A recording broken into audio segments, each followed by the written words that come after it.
بسم اللہ الرحمن الرحیم. السلام علیکم. اس روئے زمین کے وہ حصے جہاں ہر دم اللہ رب العزت کی ان گنت رحمتوں کا نزول ہوتا ہے، ان میں مساجد سر فہرست ہیں. احب البلاد الی اللہ مساجد، کہ اللہ کے نزدیک سب سے پسندیدہ جگہ وہ مساجد ہیں. مسلمانوں کی انفرادی اور اجتماعی زندگی کا ایسا مرکز جہاں مذہبی، تربیتی، تعلیمی، اصلاحی، اخلاقی، تہذیبی، تمدنی، ثقافتی رہنمائی ملتی ہو، وہ مساجد ہیں.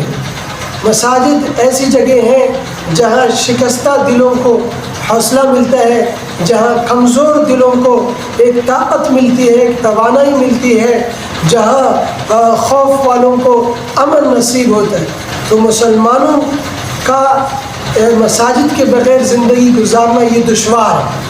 حضرت کعب بن مالک رضی اللہ عنہ فرماتے ہیں کہ آپ علیہ الصلوۃ والسلام جب بھی سفر سے تشریف لاتے تو سب سے پہلے مسجد تشریف لے جاتے اور 2 رکعت نوافل پڑھتے اور پہلے تھوڑی دیر وہاں بیٹھتے اور پھر اپنے مکان تشریف لے جاتے.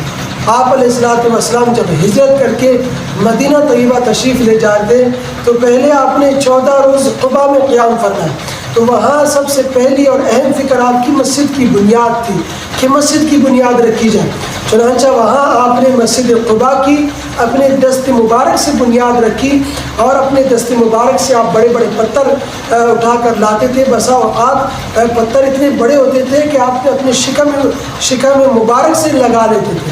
تو صحابہ کرام کے ساتھ آپ نے بھی بڑے بڑے پتھر اٹھا کر لائے. صحابہ کرام عرض کرتے آپ رہنے دیں، ہم کر لیں گے، لیکن آپ انکار فرماتے.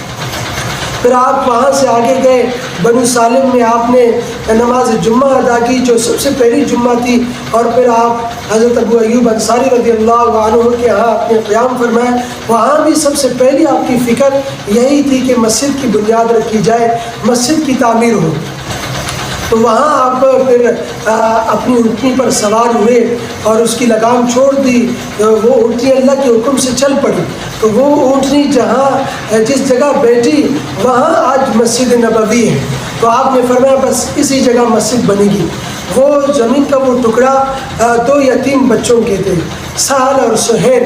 ان کے جو سرپرست تھے حضرت معاذ بن عفرہ. ایک روایت میں آتا ہے کہ حضرت سعد بن زرارہ رضی اللہ عنہ. تو آپ نے ان کے سرپرست کو بلوایا اور ان سے کہا کہ اس ٹکڑے کو مسجد کے لیے فروخت کر دو.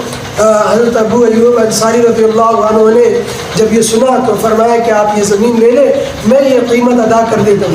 لیکن آپ نے انکار فرمایا. وہ زمین خرید لی، لیکن حضرت ابوبکر صدیق رضی اللہ عنہ کو حکم دیا کہ یہ رقم وہ اپنے مال سے ادا کرے. اللہ اکبر! کتنے خوش قسمت ہے حضرت ابوبکر صدیق رضی اللہ عنہ، کتنی بہترین قسمت پائی کہ قیامت تک مسجد نبوی کے نمازیوں کا ثواب ان کے نامہ اعمال میں لکھا جائے گا. اور ایک روایت میں یہ بھی آتا ہے کہ ان یتیم بچوں کو سال اور سہیل کو آپ نے بلوایا اور ان سے زمین کے سلسلے میں بات کی اور انہوں نے کہا کہ ہم آپ کو ہدیہ کرتے ہیں، لیکن آپ نے انکار فرمایا اور 10 دینار کے بدلے آپ نے وہ خرید لیا. اور حضرت ابوبکر صدیق رضی اللہ عنہ کو حکم دیا کہ یہ ادا کریں، اور آپ نے وہ 10 دینار ادا کر دیے. پھر آپ نے مسجد کی تعمیر شروع کی اور آپ نے خود اپنے دست مبارک سے پہلا پتھر آپ نے رکھا. پھر حضرت ابوبکر صدیق رضی اللہ عنہ کو حکم دیا اور انہوں نے دوسرا پتھر آپ کے پتھر کے برابر دوسرا پتھر رکھا. پھر آپ نے حضرت عمر کو بلوایا اور حضرت عمر نے حضرت ابوبکر صدیق رضی اللہ عنہ کے برابر تیسری پتھر آپ نے رکھی. پھر حضرت عثمان رضی اللہ عنہ کو حکم دیا اور انہوں نے چوتھی پتھر حضرت عمر رضی اللہ عنہ کے پتھر کے برابر رکھی. پھر آپ نے فرمایا میرے بعد یہی خلفاء ہوں گے. پھر آپ نے عام مسلمانوں کو حکم دیا اور انہوں نے پتھر لا کر لگانا شروع کیے. تو سب نے صحابہ کرام رضوان اللہ تعالیٰ علیہم اجمعین نے بڑھ چڑھ کر اس تعمیر میں حصہ لیا. آپ علیہ الصلوۃ والسلام بھی اپنی چادر میں پتھر بھر کر لایا کرتے تھے. تو اس طرح سب نے بڑھ چڑھ کر مسجد نبوی کی تعمیر میں حصہ لیا. کسی نے کسی کو گارا بنانے کا حکم دیا، کسی کو مٹی لانے کا، کسی کو پتھر لانے کا. تو اس طرح ہر ایک اپنے اپنے کام میں لگ گئے. تو خلاصہ یہ نکلتا ہے کس طرح آپ علیہ الصلوۃ والسلام آپ اندازہ لگائیں مسجد کے ساتھ کس طرح تعلق وابستگی، کس طرح آپ علیہ الصلوۃ والسلام کا رشتہ تھا.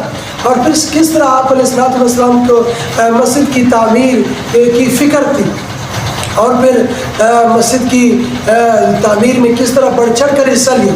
تو اس طرح ہمیں بھی چاہیے، ہر مسلمان کو چاہیے کہ اپنا تعلق مسجد کے ساتھ جوڑے رکھیں، مسجد کے ساتھ وابستہ رہیں، مسجد کے ساتھ اپنا رشتہ قائم رکھیں. اور پھر جہاں بھی نئی آبادیاں قائم ہو تو وہاں سب سے پہلے مسجد کی فکر ہو، مسجد کی بنیاد رکھیں. اور جہاں کہیں بھی مساجد تعمیر ہو رہے ہوں وہاں بڑھ چڑھ کر حصہ لیں.